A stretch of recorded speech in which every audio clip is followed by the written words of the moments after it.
My name is Victoria Adams. Many of you will know me if you've been on the blockchain circuit.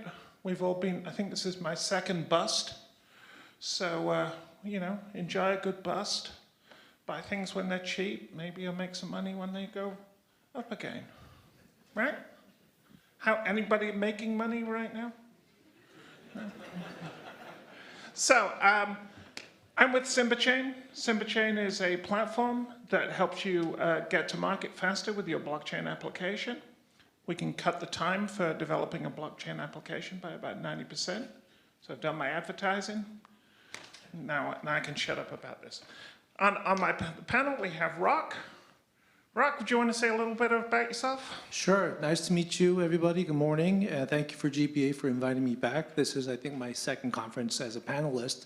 So I currently work for American Tire Distributors in the sustainability space. I have a heavy blockchain background in supply chain when I was with IBM and American Tires, and it's been a fun journey so far. So all the crypto stuff that's just been talked about, let's take a turn and think about real-world applications on the supply chain side. So that's been my focus, and sustainability is a big translation to that because the circularity, the requirements, very well tie in. So I'm kind of building on that concept. Thanks. Okay, and Justin. Hi, everyone. I'm Justin Goldston. I'm a professor in the Web 2 world. I'm a professor of project and supply chain management at Penn State University, as well as an advisory board member for the graduate school at Georgetown.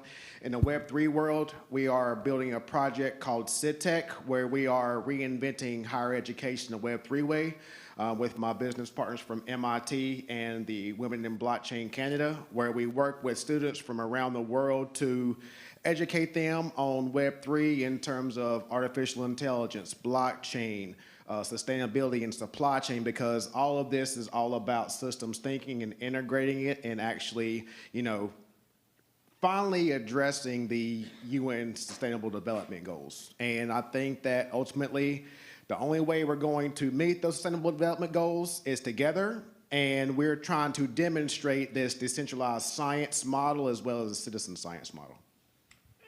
Excellent, excellent, very interesting stuff. So we're talking use cases. So let's start out with supply chain, right? Because it's the most obvious use case. Now at Simba, we're doing a ton of work in this area. So we're doing a lot of work with the federal government, in particular DoD and the armed services. So Army, Navy, Marine Corps, even Space Force, and the Air Force and all of this. So we're doing a lot of work in that area, all in supply chain and also some budget tracking. So that seems to be a bit where it's taking off, right? So Rak, what's your experience in the supply chain world? Yeah, so I had the pleasure of working at IBM and working on these networks. You may have heard of IBM Food Trust or TradeLens. Those are some of the things I worked on, and my majority of time has been focused on helping our customers build the same version of those in their industries, respectfully. And there's three things that I really come away with when I'm talking to various industries: electronics, food, transportation, and manufacturing. One is everybody has a problem building a network together, because these companies have been built to work with each other or compete with each other in a certain fashion. And when you say let's build a Knights of a Round Table approach where everybody gets an equal vote, consensus-based decision making, it's a very hard translation to shift that mindset. So in reality, although people talk about blockchain as a tech, a lot of it is actually a CEO level discussion because you need that ecosystem level conversation. Second thing is, with all the progress of cloud and data and all this standards building, there is still a significant amount of gaps between how companies adopt these standards. Your same EDI message, 850, which is a purchase order, does not have the same qualities as your competitor or your supplier does, which means it's very difficult to say, let's put the same data on blockchain. Well, some of us don't have that data because we don't need it or we don't adopt that. So coming up with that standard has been a long discussion. Again, a very high-level supply chain conversation. And last but not least, we all don't do work ourselves, right? I mean, you'll probably get it. Every company gives out a contract. What do? We subcontract, and then we subcontract. Infrastructure construction, you go out, you see a hard hat. Hey, who are you working for? What are you working on? You have no idea who that company is. And then you talk to the next guy, and then you realize that's like a tier 5 supplier. How do you make all that data visible, and how do you make sure they are held to the same standard? That is a huge challenge in the infrastructure space. time, money, and progress is what really suffers. And that's where blockchain can potentially help. That's what I got. Justin, what's your experience or observations in this supply chain area? So I've been screaming the integration of blockchain in the supply chain for about 3 years now, and and whenever I was a consultant before I came into higher education, I was primarily working with small and medium enterprises. So in speaking with them about that, there was pushback. Oh, they're going to see my suppliers. They're going to know where I source my products from. But it's going to take a lot, in my opinion, these are my thoughts. It's going to take large organizations to begin to adopt this because the consumers want that transparency, and the biggest thing is from my perspective, because when we talk about sustainability, I'm talking about the societal aspect. So I think that blockchain is going to fight that forced labor. It's going to fight the child labor. It's going to fight the other unethical practices, that we face in supply chains. If you're all familiar with supply chains, you know what I'm talking about. I'm not going to go into that. But the biggest thing is that I've been learning a lot from my students at Penn State in that they are going to be the true consumers of the future. And although, the metaverse may be a buzzword, they're going to be the drivers of this. And when we talk about supply chain, you're going to start to see digital twins. You're going to start to see these large organizations building their factories and including all of their devices. And you can have a plant in China and see that temperature gauge on that particular machine. So if you do some research on NVIDIA's Omniverse, NVIDIA is doing some work on this now. I was just at the SAP Sapphire conference over the summer. SAP is starting to do some work in terms of the metaverse, and they're also integrating artificial intelligence in that. So you're going to start to see So whenever I say Web3, I always say it's the combination of artificial intelligence, the Internet of Things, and blockchain. And you're starting to see You're starting to see I'm not going to drop names. You're going to start to see organizations with blockchain projects that are starting to integrate, IoT and blockchain. Totally agree with you. I mean, our experience has been the value of the armed services adopting blockchain is really going to drive things, because the military reaches out to just about every sector in this society. And when you start to see the multiple tiers of suppliers that go down, they can touch huge parts of the economy. So, for instance, what we're seeing with the Air Force, we did a project with the Air Force and Boeing then subcontracts out, and it goes so far down. Now, being able to track that supply chain and understand what was going on is vital, because they have very little transparency and insight in to what their third or fourth level supplier does. And you can say, well, it's all digital, it's all this information. Well, it's not really, because it's locked up in different siloed systems. And the ability of blockchain to act as an integrator is critical in that. And we've been able to really go far down there. And in that case, we were working both with suppliers that were using, in Boeing's case, Hyperledger, Fabric Hyperledger, which I don't like. IBM. Yeah. Sorry. And Quorum, which I do like. So, we had to build an interface that could pull data from both of those to come out with it. Now, in the military, the classic situation is you order something, and if it doesn't come, you order another one. You don't bother looking where it is in the supply chain. You just order, and you keep ordering them until they come.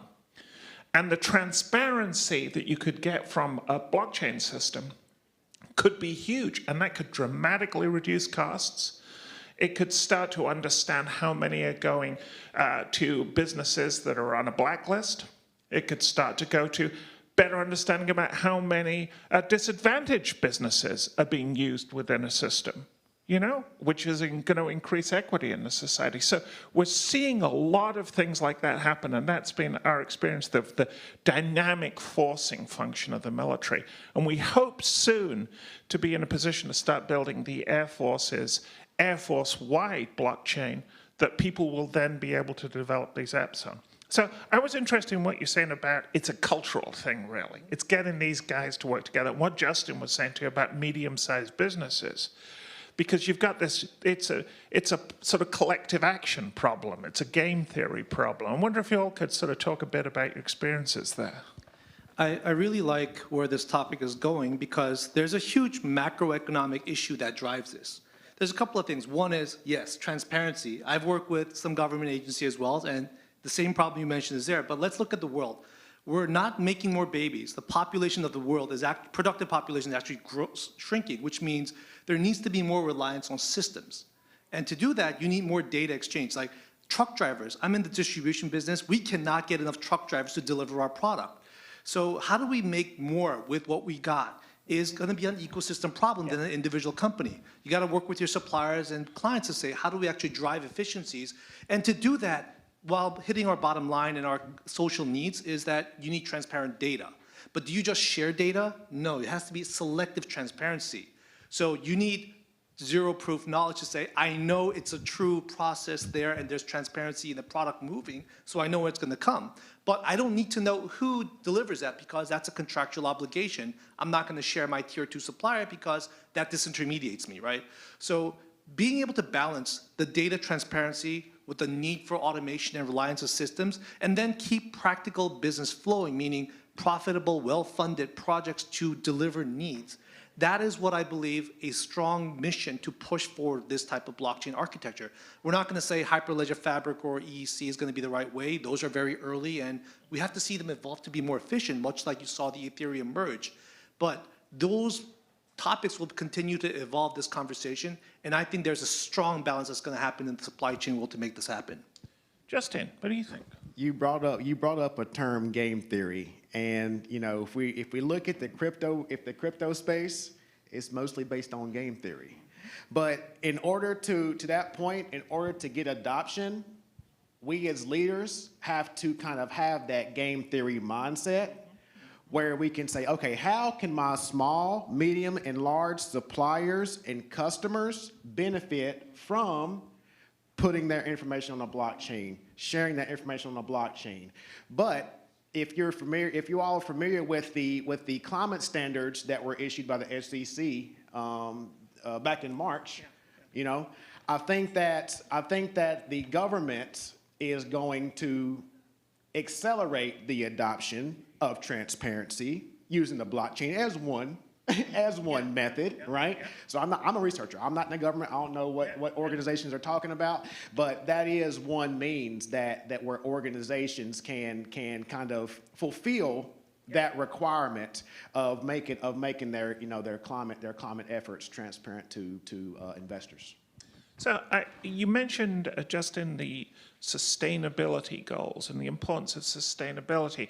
Now, I recall back in 2017 when this was off, there was a lot of projects related to that. And they seem to have gone a bit quiet. Am I mistaken, or do you think there's still a healthy blockchain sustainability practice going on? So with the Millennium Sustainable Development Goals, some people say they did not reach the expectations, but in terms of the 2030 UN SDGs, that is one thing a lot of institutions are pushing. I'm actually working with the University of Southern California on a master's in sustainability program. So there's a lot of graduate programs just focused on sustainability, but I think that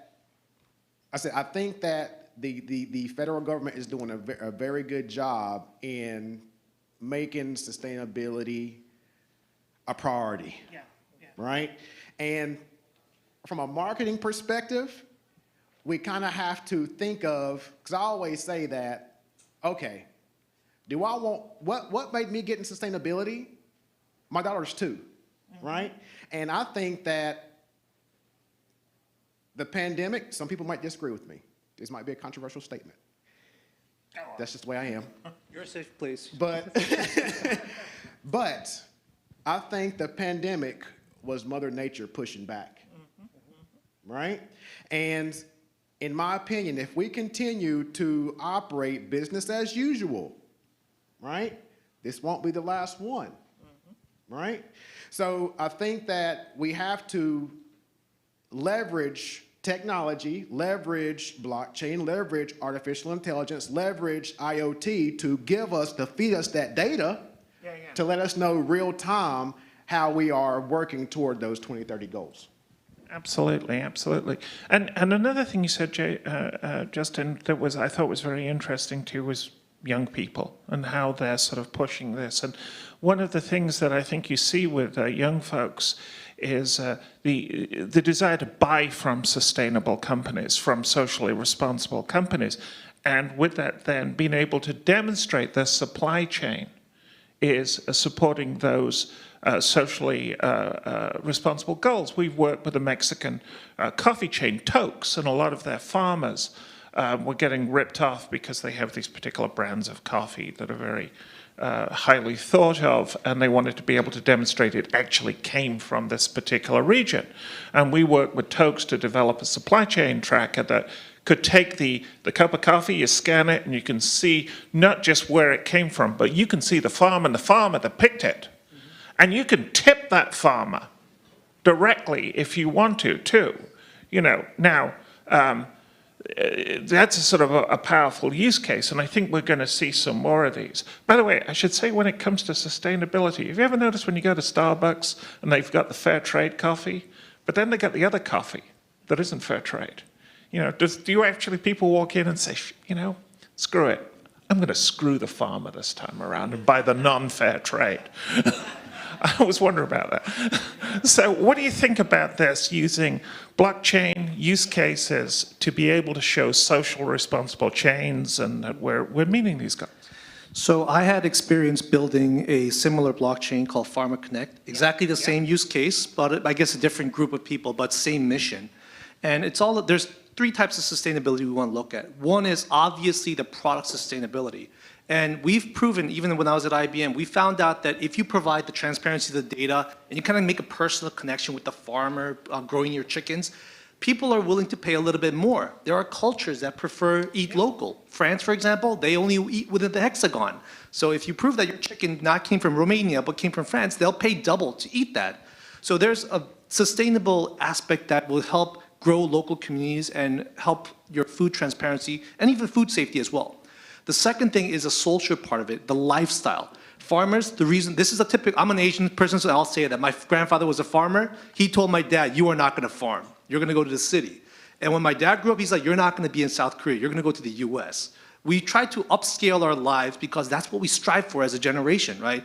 What happens to the farming community? They're not sustainable. For that $4 coffee you pay for, only a quarter goes to the farmer. Everything else is disintermediated in the middle. So how do we grow those farmers? If you tip the farmer 25 cents instead of your barista, you are doubling their income and helping them grow sustainability in their community. Last but not least is the process and the ecosystem. If one of these bottoms fall out, you don't get coffee anymore. Imagine the interstellar stories where you got nothing but corn, right? That world is going to come if we don't maintain the ecosystem. And it's funny we talk about food, but if corn collapses, you have no biofuel.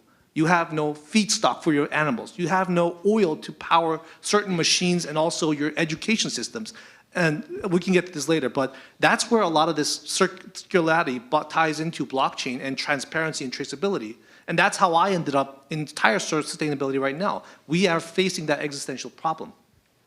Okay. Very interesting. Justin, what do you think of this, especially with young people wanting that connection to the product? Yeah, and you make a very interesting. You made me think of something where, you know, if we tip the farmers, that kind of goes back into this whole concept of game theory. Yeah. So similar to how we give rewards for, you know, certain things, if we kind of gamify, because the new consumers now, they're all about gamification. Yeah. They're used to it. Yeah. Right? Yeah. So if we try to gamify our sustainable practices, giving back to the source, I think that will make a more positive. I just thought about that. I appreciate that.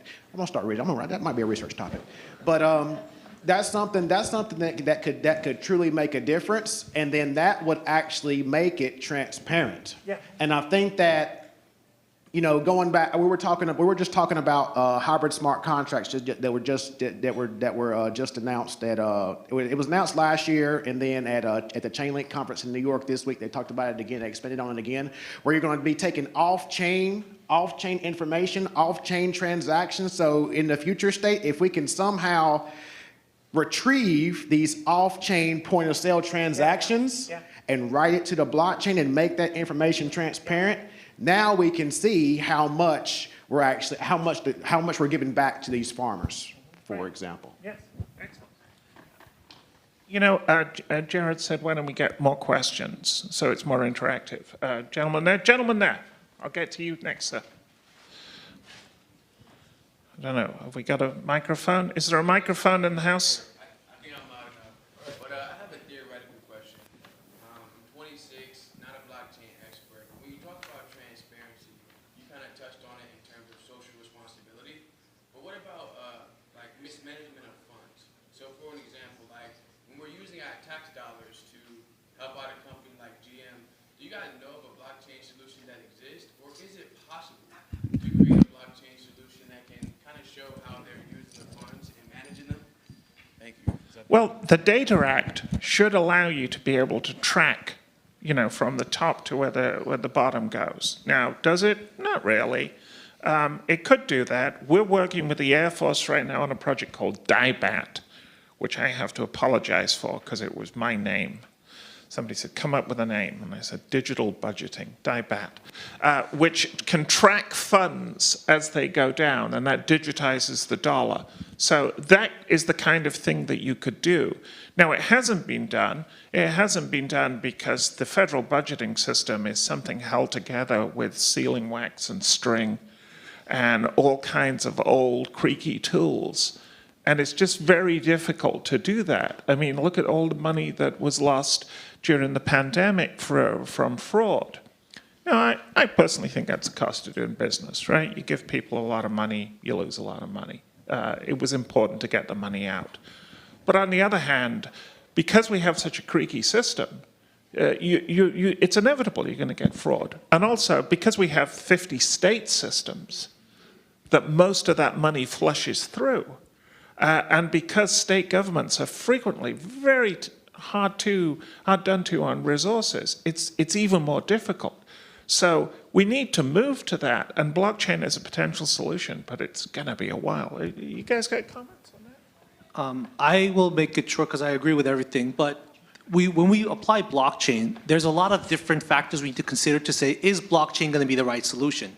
So to your point, at a policy, at a macro level, probably a little bit too early to talk about it. However, to your point, when it trickles down to the reality level, I'll give you an example. I was working on a use case where when we were supporting Afghanistan, the fuel that we delivered to those mountainsides, they got lost. And where they end up in the Taliban because they just siphon it and they sell it everywhere. So how do we actually track that with transparency to make sure that we're paying for the amount that we're using and we're building the practice to say we'll pay on a use basis instead of a need basis? So those things will then start to trickle upwards. So on the bottom level, definitely a lot of use cases to provide that. But as it goes up, then you have to start to decide how far do we apply blockchain? Is it a good decision? Is it costly? Or then would that be a better thing to do with policy and audit versus a technology solution? Justin, any comment? Yeah, so I would check out quadratic funding. That's one thing that's beginning to be used within the Web3 space. Also look up Gitcoin, because Gitcoin actually uses a quadratic funding type mechanism to actually fund projects. So yeah, check out quadratic funding. Great. This gentleman here was next, and then you, sir. Hello. Just a quick question. On the protocols that you mentioned, they rely on a variation of mining or consensus, stake, proof of stake, or even elected or selected leaders. How are those resources, costs, and risks managed in your use cases? So in the federal use cases, because we're dealing with the federal government, we're dealing with secure information, we've been using proof of authority. So essentially, they have a proven authenticator who says, if I sign off on this, this is then the case. And I think that's what's just going to be the case in the federal government. It's just too much to get them to think of proof of stake or going out to a public chain. These are all going to be private permission chains using proof of authority. And that gets into identity, because supply chain is fundamentally an identity problem, right? Who or what is approving or causing this state change to happen? And that's an identity issue. Does that thing or person, and I say thing because as Justin said, IoT is coming in, the machine identity, does the machine have the identity? And when it comes to the authenticator, you've got to prove the authenticator has the identity. So I think that's a critical thing. Yes, sir, you want to follow up? Doesn't that then concentrate and centralize the risk? Oh, of course it does. Of course it does. Of course it does. Now, but what we can do there in the military is have 1,000 nodes who are authenticators within the military. The sufficiently large thing within the federal government. I think we do need a Fed chain. I think there needs to be, an authenticator system set up within that. It's going to be centralized to a degree, but it's going to be more decentralized than it was. Do you want to go next? Yeah, so to answer your question, I think it essentially depends upon the protocol that you use. A number of, we know with the ETH merge, they went over to proof of stake. A number of other protocols are using this proof of stake mechanism, but then you have some protocols like Filecoin, they use proof of storage, right? Then you have Solana that uses proof of history. So it depends on what protocol that you use, because I view all of these coins, these projects, as different use cases for blockchain. Bitcoin is nothing but a use case. Ethereum has a particular use case. NFTs are just one use case. The pictures of all these monkeys or apes or whatever, that just proved out that we could use NFTs for what we're building now in the bear of true use cases in supply chain to track and trace containers using NFTs, to track our college degrees using NFTs. So this time is the time that I'm super excited about, because a lot of people are building some amazing things, because now we have something to build on. In the last bear market, we didn't have anything. Now we have actual tools to build upon, and those people that are going to emerge are the ones that's going to bring the tooling. It's like bringing the shovels to the gold rush. That's where we're at right now. Yeah. So, yeah, going back to your protocol question and decentralization I think we're a little bit overwhelmed and spoiled by the cryptocurrency discussions, because you talk about proof of stake, proof of work, but there's a lot of different algorithms that you could use for consensus. When in the commercial world, B2B, there are only two players that approve of the transaction, the buyer and the seller. And if we two agree, then we write it on the blockchain. Believe it or not, there's so much problems between those two parties alone to even agree upon a standard. But having said that, it'll depend on how you want to design the algorithm and the network, as Justin mentioned. The other thing is that doesn't mean there's a higher risk of failure, because as Tori mentioned, that how you design the nodes and how you find the fail-safe and the auditing, that is going to be a huge discussion, and that's where it really, really takes a lot of time. Who has the right to audit this transaction? Who has the right to review it? Who corrects it? That is where the crux of the conversation happens. The technicality of the protocols, that's a very short discussion, because we all know what we want. Really, and as Justin was just saying about the whole Bored Ape NFTs, if I get a time machine, one of the things I'm going to do, well, actually, the first thing I'm going to do is I'm going to go back and stop someone from inventing auto-tune. Then I'm going to go back, buy some Bitcoin. Then I'm going to go and buy some Bored Apes. And then I'm going to kill baby Hitler, because I've got my priorities in order. Gentleman with the white shirt. So in terms of the consensus mechanisms, there's going to be some mechanisms that come up in the healthcare space that we're starting to see in the space, but that's just what I add. That's all. Go ahead. Yes, so thank you. My name is Alex. I'm here representing the Utah Blockchain Coalition. And I've got a 20-year history in the DoD, 2 branches I've served in. 10 years ago, I got out, studied aerospace, and so I've worked for 3 or 4 DoD contractors now, legacy contractors, and I work with a lot of databases. So I'm hearing this, and when I think of a database and database integrity, state change, and those things that you're mentioning, and the abuse that we've seen of NFTs and their use cases, a database is only good as its data going in and data coming out. The most elegant and efficient and immutable one that I know of is Bitcoin, because basically the only thing I can put in is the address. So how do we maintain the data integrity, the state change, when we have a bunch of enlisted members, roughnecks, out there with a bunch of nodes putting data in and data out? Yeah. Well, that's a problem. Question. And but it opens up the bigger issue of the whole thing between we're creating a digital system in an analog world. And the thing that made the most sense was Bitcoin, because it was all digital that we were talking about. And in supply chain, whenever we cross that barrier, we are dealing with individuals who, as you say, can be a little less than perfect, and we are dealing with potential fraudsters, and we are dealing with all kinds of things. To me, this sort of one thing, it goes back to identity, but we will still have junk in that database. And we've got to learn to live within the limits that a human being can deal with. And that's still going to have auditing. It's still going to be people coming back and saying, what the hell is this? Thinking of the military, I was working on a project a while ago looking at actually determinants of suicide within the Marine Corps, and we were looking at simple things like ethnicity, and what we found was the recruiting officers just slammed down every ethnicity you could think for somebody to be able to make their quotas, and the data was just junk, and nothing's going to fix that apart from training and auditing and all that. Any comments? So, first of all, thank you for your service and the amazing work that you are doing. We have faced that problem in many cases. When I was working with Walmart for Food Trust, we had farmers who did not even have computers.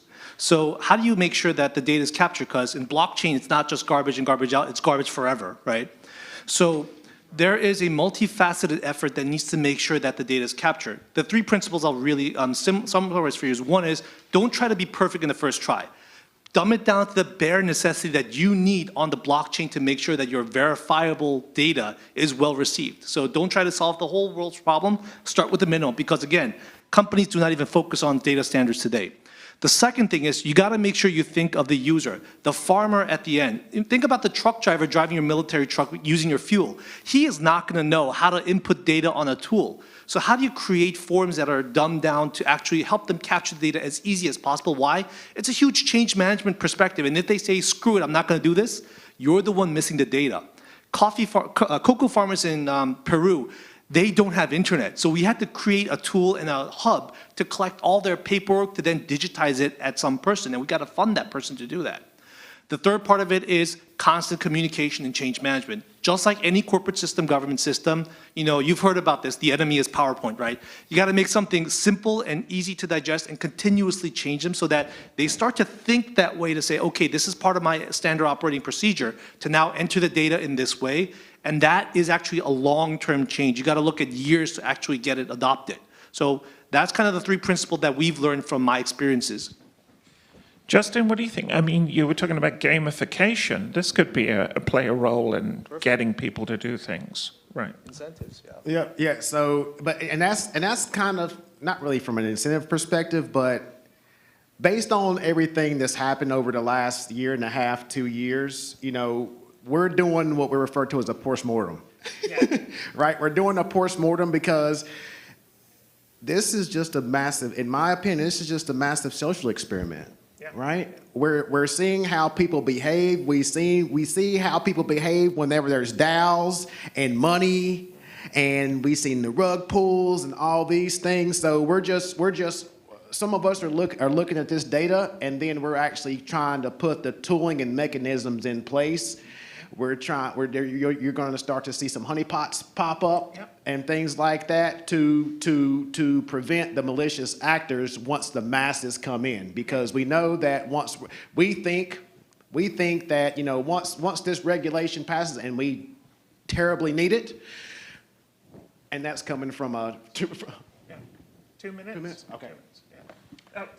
Let's just get this guy's Yeah. question. This gentleman here.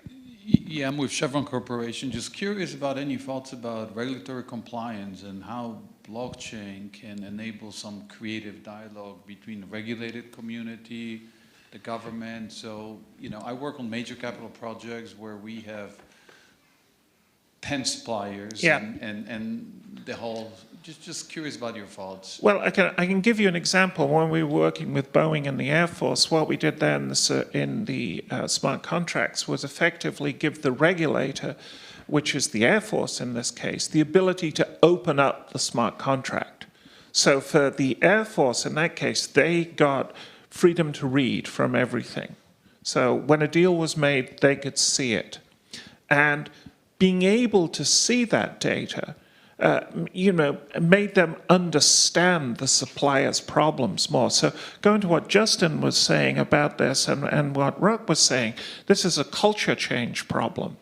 And as one has built these consortia growing up, by bringing people into the problem-solving space, they become a little more understanding. A lot of research has been done that says people mistrust when they're not involved in making the rules and when they're not involved. Getting them involved in the ideation process around blockchain and then deliberately overbuilding the openness has proved to be quite a good approach in that case. Now, maybe, people are going to say, well, defense contractors get too chummy. Anyway, but there is quite a big thing, especially going further down the supply chain, when you start to understand perhaps that the third level supplier can't meet a demand or meet a regulation because they got such a narrow margin and they're trying like hell to do it. And they're cutting things here, but they're getting there. And that, being able to expose that information, I think helps. I'll just do one quick sentence, and we face this in our industry as well. The government will never know your industry as good as you do. So you should self-regulate before the government starts regulating you. Imagine like your dad, right? Your dad doesn't know what you're doing, but you want to make sure that you're showing a good example. So our industry faces the same problem. How do we come up with good standards and practices that we all agree upon before the regulation kicks in? Because that way, we become partners with the regulators to say, how do we progress our mission and our vision together to make our industry better, rather than saying, okay, we're going to tax you, we're going to penalize you, or we're going to want you to stand to these standards, which is going to be very difficult to retrofit because we're not ready for that, right?